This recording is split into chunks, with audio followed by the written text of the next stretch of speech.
Today, working on pre-start handling, we were working a lot on flow on the centerboard and rudder. So here is just a mistake, but is a good example of what happens when the centerboard and rudder are sliding sideways through the water. I've played it twice here so that you're ready this time, and most of these videos I've played 2 or 3 times. So Christine just didn't get far enough below close hauled, but you can see, get a visual for what it looks like when the centerboard slides sideways.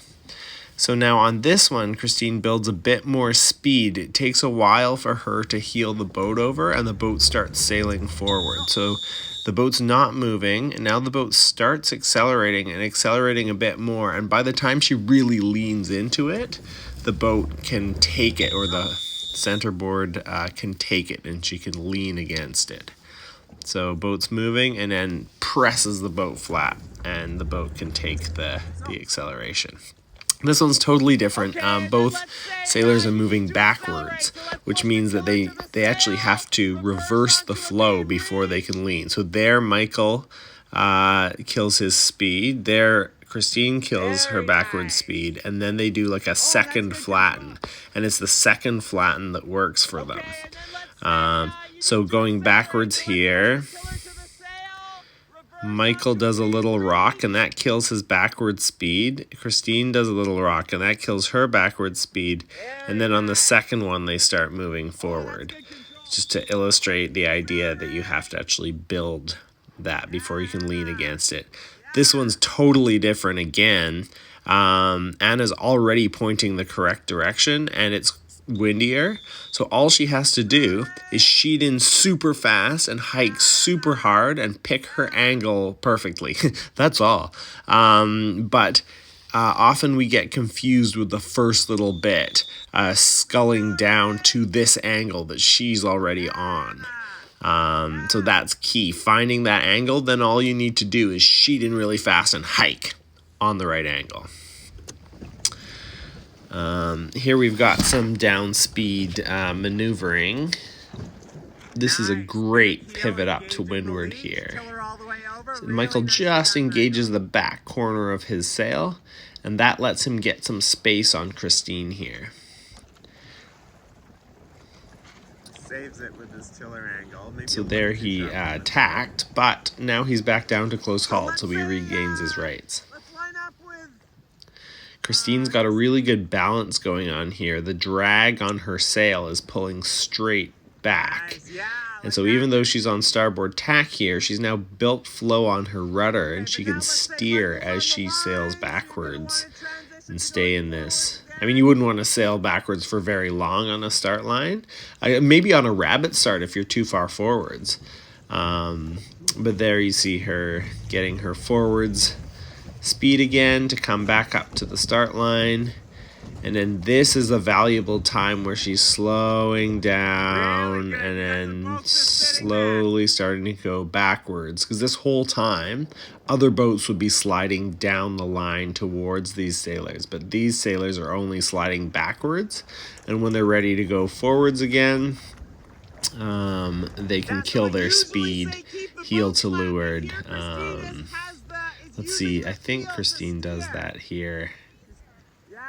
Or maybe this is just an example of her going backwards. Very nice control there.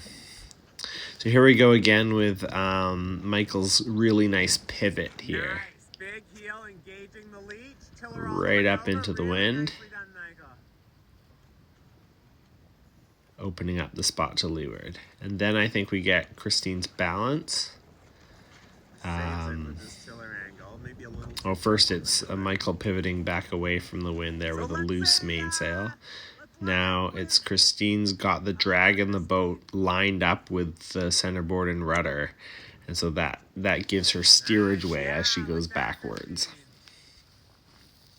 Now to start this, you need the boom more in the middle of the boat. But now that Christine has flow on her rudder, she can be obviously on starboard tack.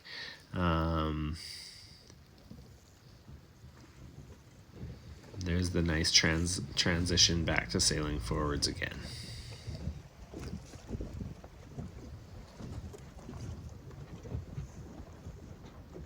Really good. You guys are both both just sitting there.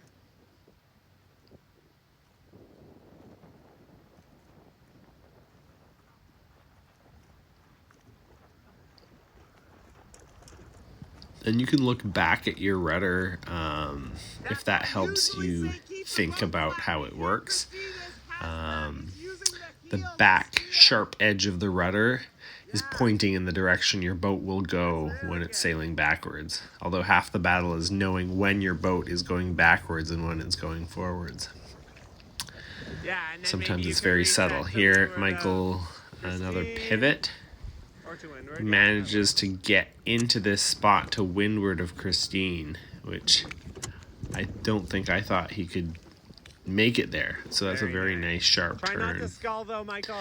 You want to try to avoid sculling though. So just try to Get in trouble with the rules, and it need to go, prevents and then put the it on flow that from side and wait establishing for the flow backwards to on the start working. foils.